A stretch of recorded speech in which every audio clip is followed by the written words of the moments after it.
વિરોધ બાદ વડોદરાના કરજણના ખેડૂતોનો ખાતર માટે રઝળપાટ. ખાતર લેવા આવ્યા છે 2 દિવસથી ધક્કા ખાઈ રહ્યા. કાલે 6 વાગે આવીને બેઠેલા અમે લોકો.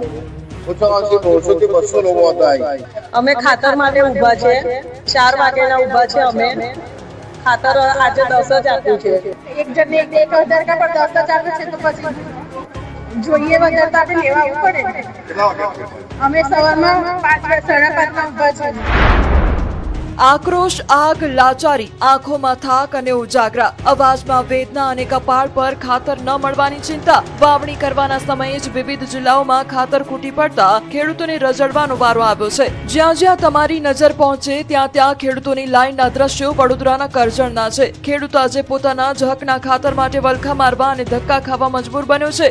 કરજણ નગરમાં આવેલા સંઘના ડેપો પર વહેલી સવારે 5 વાગ્યાથી જ ખેડૂતો ખાતર લેવા માટે કતારો લગાવીને ઉભા છે. આ લાઈનોમાં માત્ર પુરુષો જ નહીં પરંતુ ઘરકામ છોડીને આવેલી મહિલાઓ પણ જોવા મળી રહી છે. પરંતુ કલાકો સુધી લાઈનમાં ઉભા રહેવા છતાં ખેડૂતોને ખાતર મળી નથી રહ્યું. ખેડૂતોની નારાજગીનું મુખ્ય કારણ એ છે કે સંઘના ડેપો પર એક આધાર કાર્ડ દીઠ માત્ર 10 ગુણ ખાતરનું જ વિતરણ કરવામાં આવી રહ્યું છે. જરૂરિયાત કરતા ઓછું ખાતર મળતા ખેડૂતોમાં ભારે રોષ અને નિરાશા જોવા મળી રહી છે. આટલું ઓછું હોય તેમ જ્યારે ખેડૂતો પ્રાઇવેટ ડેપોમાં ખાતર લેવા જાય છે ત્યારે ત્યાં તેમને યુરિયાની સાથે અન્ય ખાતરની ગુણો લેવા માટે મજબૂર કરવામાં આવે છે. ત્યારે ઝડપથી ખાતર મળે તેવી માંગ કરી છે. જૂનાગઢમાં શિક્ષણના વેપલાનો વિડીયો વાયરલ. પરીક્ષામાં ચોરી કરાવી પાસ કરાવી દેવાનો મહિલાનો દાવો.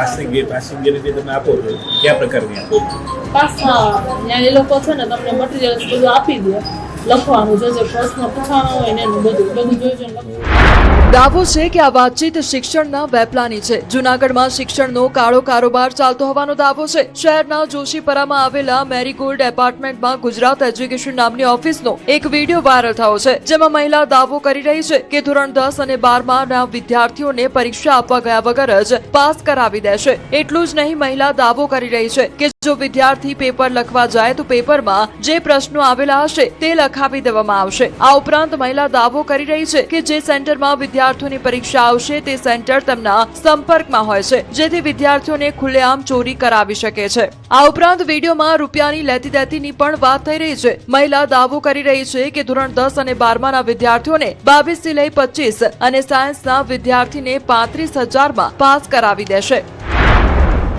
10માના 22 CBSE બરોબર અને 12માના 800 મળશે.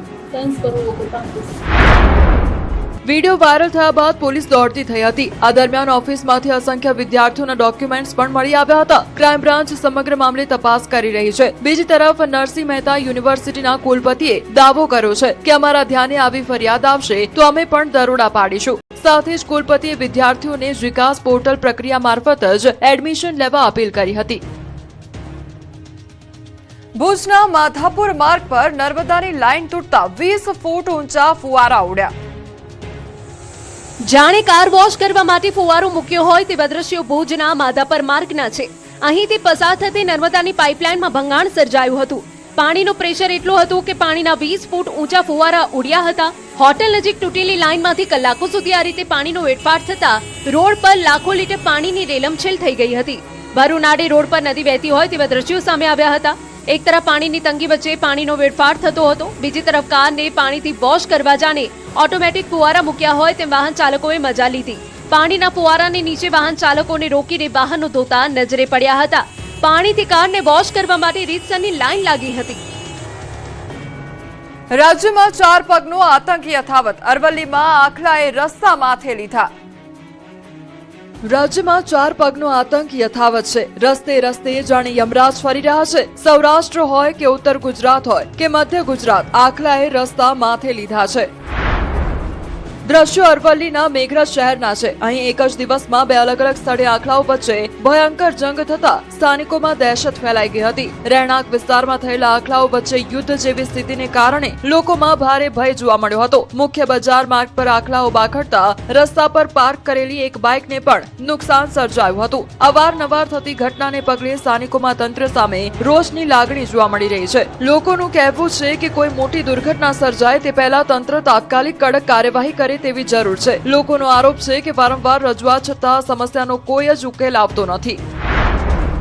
તાજેતરમાં દ્વારકાના ખંભાળિયાનો વિડીયો પણ સામે આવ્યો હતો, જ્યાં આખલાએ તરખાટ મચાવ્યો હતો। ખંભાળિયાના નગરપાલિકા કચેરી સામે જ આખલા યુદ્ધ જામ્યું હતું। ભર બજારે આખલા યુદ્ધથી લોકોમાં અફરાતફરી મચી ગઈ હતી। કિંગ્સ ઓફ સાળંગપુરની મૂર્તિ પર કોપીરાઇટનો મુદ્દો વધુ ગરમાયો। સાધુ સંતો અને બ્રહ્મ સમાજે નોંધાવ્યો વિરોધ। બોટાદના સાળંગપુર ધામમાં સ્થાપિત કિંગ્સ ઓફ સાળંગપુરની મૂર્તિનો વિવાદ વધુ ઉગ્ર બન્યો છે। આ મુદ્દે હવે સાધુ સંતો અને બ્રહ્મ સમાજ મેદાને આવ્યા છે।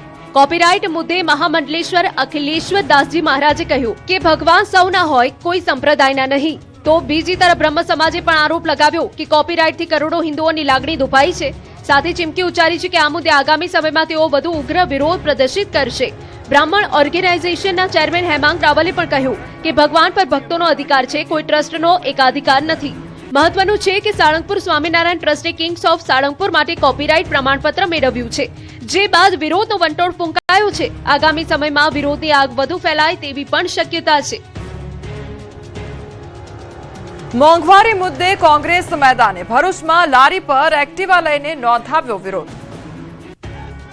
વધી રહેલી મોંઘવારી મુદ્દે કોંગ્રેસ દેશમાં ઠેર ઠેર વિરોધ પ્રદર્શન કરી રહી છે। રાજ્યમાં પણ અલગ અલગ જિલ્લામાં કોંગ્રેસના નેતાઓ અને કાર્યકર્તા રસ્તા પર ઉતરી રહ્યા છે।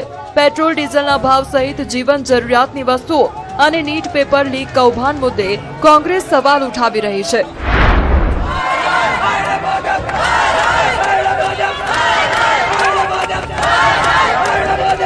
એવામાં ભરૂચ જિલ્લા કોંગ્રેસ પણ રસ્તા પર ઉતરી અને ભાજપ હાય હાયના નારા લગાવ્યા।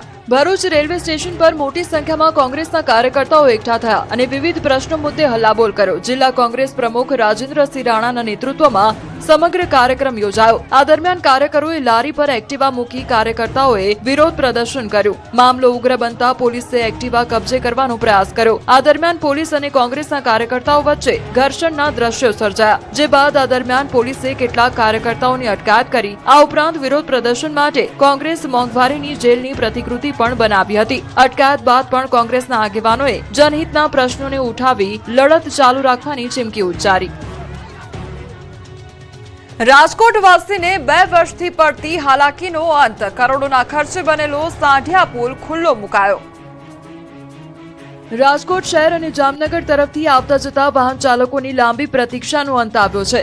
છેલ્લા 2 વર્ષથી જેની આતુરતાપૂર્વક રાહ જોવાઈ રહી હતી તે નવનિર્મિત 4 લેન સાંઢિયા પુલ હવે ખુલ્લો મૂકી દેવાયો છે। સાંઢિયા પુલ જનતા માટે ખુલ્લો મુકાયો છે। નાયબ મુખ્યમંત્રી હર્ષ સંઘવીએ પુલનું લોકાર્પણ કર્યું હતું। કરોડોના ખર્ચે બનેલા આ બ્રિજનું લોકાર્પણ કર્યા બાદ હર્ષ સંઘવીએ મેયર સહિતના પદાધિકારીઓ સાથે ખુલ્લી જીપમાં સવારી કરી બ્રિજનું નિરીક્ષણ કર્યું હતું। લોકાર્પણ થતાં જ હજારો વાહન ચાલકોને ટ્રાફિકની સમસ્યામાંથી રાહત મળી છે। અંદાજે દરરોજ 70,000 થી 1 લાખ જેટલા વાહનો આ પુલ પરથી પસાર થશે। કુલ 74.32 કરોડ રૂપિયાના ખર્ચે બનેલો આ પુલ છેલ્લા 2 વર્ષથી નિર્માણ હેઠળ હતો। 15 માર્ચ 2024ના રોજ શરૂ થયેલું કામ 13 જૂન 2026ના દિવસે પૂર્ણ થયું છે। 678 મીટર લંબાઈ અને 16.40 મીટર પહોળાઈ ધરાવતો આ પુલ રેલવે ટ્રેક પરથી 6.25 મીટર ઊંચાઈ પર બનાવવામાં આવ્યો છે। નવા 4 લેન બ્રિજનું લોકાર્પણ થતાં લોકોમાં ભારે ઉત્સાહનો માહોલ જોવા મળ્યો હતો। છેલ્લા ઘણા સમયથી લોકોને જે હાલાકી ભોગવવી પડતી હતી તેનો સુખદ અંત આવ્યો છે। સિવિલ હોસ્પિટલથી માધાપર ચોકડી તરફ જતા વાહન ચાલકોને આ બ્રિજનો મોટો લાભ મળશે। રાજકોટમાં નાયબ મુખ્યમંત્રીએ ખોડલધામ ચેરમેન નરેશ પટેલ સાથે બંધ બારણે કરી બેઠક।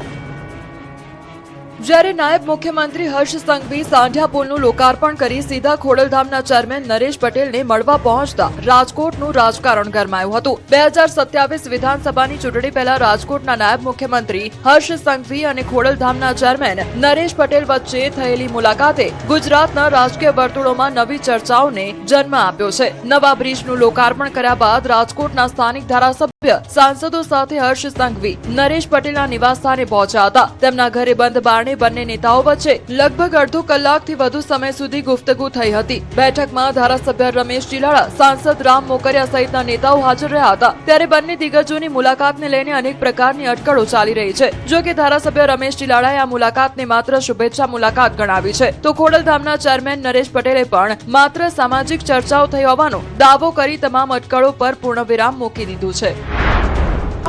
માનનીય ઉપ મુખ્યમંત્રી શ્રી આજે શુભેચ્છા મુલાકાતે મારી ઘરે આવ્યા હતા। બિલકુલ સામાજિક ચર્ચાઓ થઈ, ચા પાણી પીને છૂટા પડ્યા છે, આનાથી વિશેષ કોઈ વાત નથી થઈ. પરંતુ મુલાકાત બાદ રાજકીય ગલિયારાઓમાં વિવિધ ચર્ચાઓ કેમ તેજ બની તેની વાત કરીએ તો તાજેતરમાં નરેશ પટેલે ખોડલધામની જવાબદારીઓમાંથી નિવૃત્તિ લેવાની જાહેરાત કરી હોવાને કારણે આ મુલાકાત વધુ મહત્વપૂર્ણ માનવામાં આવી રહી છે. રાજકીય વિશ્લેષકોનું માનવું છે કે 2027ની ચૂંટણી પહેલા રાજ્યમાં નવા રાજકીય સમીકરણો રચાઈ શકે છે. તાલાલાના ધારાસભ્ય ભગવાન બારડનું છલકાયું દર્દ, રાજનીતિ છોડી દેવાની વાત કરી, નામ લીધા વગર વિરોધીઓ પર કર્યા પ્રહાર. પ્રજા પ્રેમ આપે ત્યાં આગળ રાજનીતિ કરવી છે. ભલા માણાના એ બેઠેલી પ્રજામાંથી કાલે 50% એમ કહે ને કે તમારે રાજનીતિ છોડી દેવાની, એક સેકન્ડમાં છોડીને ઘરે આવતા હતા. ગીર સોમનાથના તાલાલાના ધારાસભ્ય ભગવાન બારડે મંચ પરથી રાજનીતિ છોડી દેવાની વાત કરી, સાથે જ દાવો કર્યો કે તેમના વિકાસના કામ અટકાવી દેવાય છે. વેરાવળના બાદલપરા ગામમાં પ્રધાનમંત્રી નરેન્દ્ર મોદી સરકારના 12 વર્ષ પૂર્ણ થવા નિમિત્તે બ્લડ ડોનેશન કેમ્પનું આયોજન કરાયું હતું. આ દરમિયાન ભાજપના રાજ્યસભાના ઉમેદવાર માનસિંહ પરમારનું સન્માન સમારોહ પણ યોજાયો, જેમાં ભગવાન બારડની વેદના છલકાઈ હતી. તેમણે હાજર લોકોને સંબોધતા કહ્યું હતું કે અહીં બેસેલા લોકોમાંથી 50% લોકો કહી દે કે રાજનીતિ છોડી દો તો એક જ સેકન્ડમાં રાજનીતિ છોડી દઈશ. તેમણે નામ લીધા વગર પ્રહારો કર્યા કે હું રાજકારણ નથી કરતો, રાજનીતિ કરું છું, પ્રજાને ગમે તેવું કરું છું, એટલે કેટલાક લોકોને ગમતું નથી. તેમણે આરોપ લગાવ્યો કે પાણી, ડેમ, રોડના કામ ભગા બારડ લઈ આવે છે, તેમાં અડચણ ઊભી કરવામાં આવે છે. ભગા બારડના આ નિવેદનથી પણ રાજકીય માહોલ ગરમાયો છે. ચર્ચા એવી થઈ રહી છે કે પક્ષના વ્યક્તિ પર જ ભગા બારડે રોષ ઠાલવ્યો હતો. જો કે સાથે જ સવાલો પણ ઉઠ્યા છે કે પક્ષનું એ કોણ વ્યક્તિ હોઈ શકે જે ભગા બારડના અને આખરે તો જનતાના જ કામ અટકાવે છે. ગોવિંદભાઈ ખોટામાં મોટું કઈ વિસ્તાર માટે કામ લઈ આવું તો કે કરવા નથી દેવાનું, કાં તો ભગાભાઈ બારડ લઈ આવ્યો